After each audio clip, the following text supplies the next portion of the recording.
Life will absolutely ask different things from us in different seasons, and often very unexpectedly. But when we stay connected to ourselves with God, we do not have to abandon who we are to meet those moments.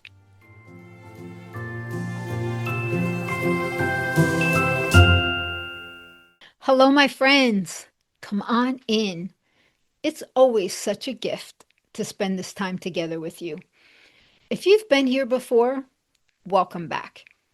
And if this is your first time joining me, I'm so glad you found your way here.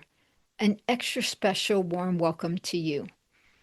I'm Lucy Ann, and here at Amazing by Design, this is a space where we intentionally take time to pause from the noise and the busyness of our everyday lives, and we come together to have honest conversations about how faith intersects with our daily lives and what it looks like to live connected with God from the inside out without pressure or performance. So, if you can, grab your coffee or your tea and let's settle into today's conversation.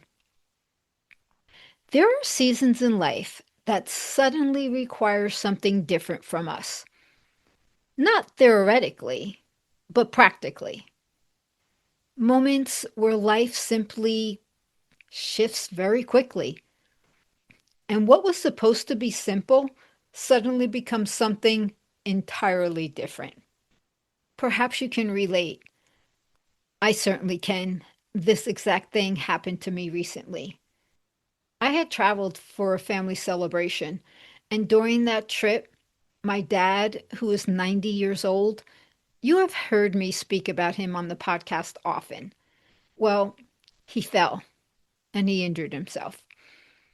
And as I was navigating that situation and preparing to drive back home, my mom fell as well.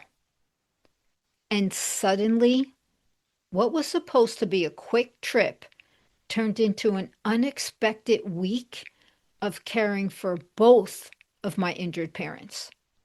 Now, there were decisions that had to be made quickly, responsibilities had to be handled.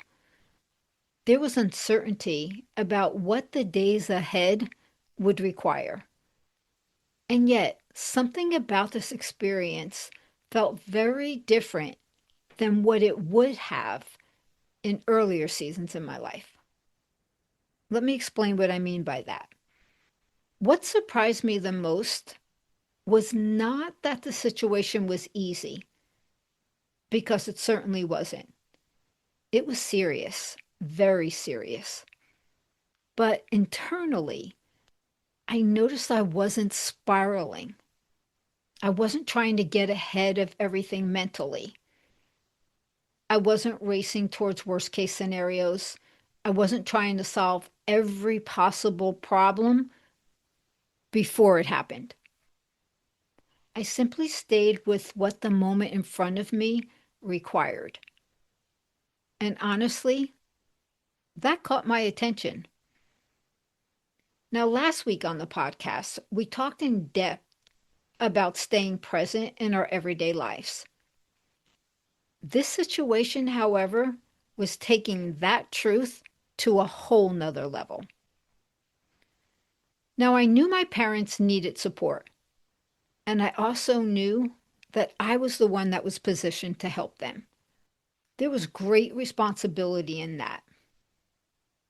I was staying at their home, helping coordinate their care, managing the decisions, and supporting everything emotionally, all while navigating uncertainty in real time.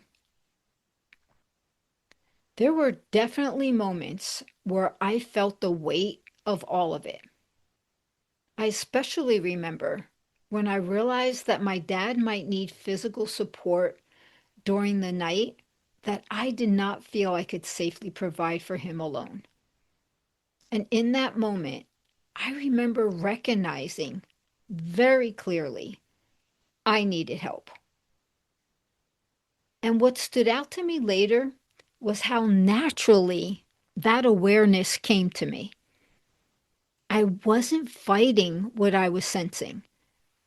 I wasn't overriding it.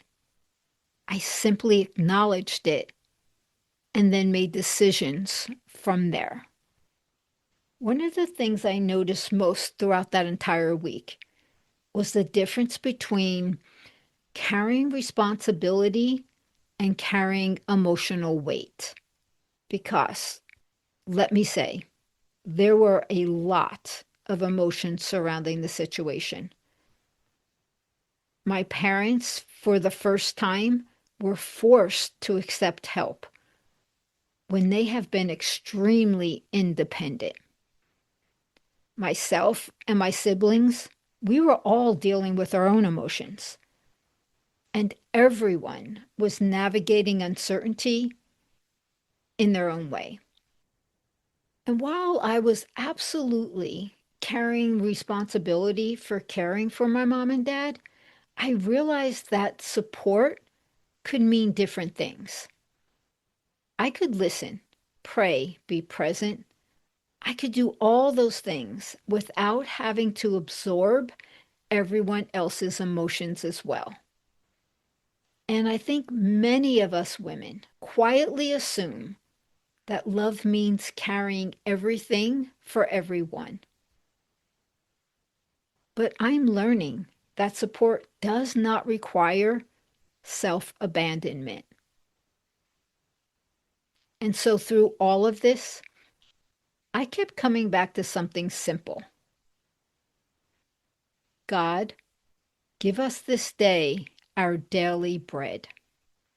Not tomorrow's bread, not next week's, not every future outcome solved in advance.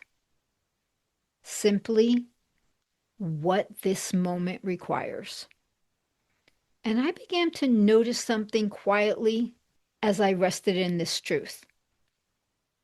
Every time a new circumstance arrived, what I needed for that moment was there for me. It didn't appear ahead of time, but it appeared as it was needed. The wisdom, the clarity, the next step, the strength. And I think the deepest realization of all was this. I was not becoming someone stronger in the middle of the crisis. Rather, I was relying on who God had already been forming me to be long before this moment arrived. That changed something for me because I realized God doesn't only prepare us for visible callings or ministry moments.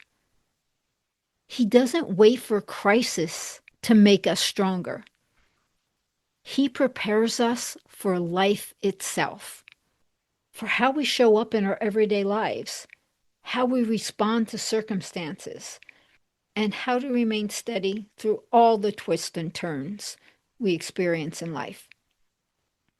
Most of all, how we stay connected to ourselves and to Him when life suddenly asks more from us.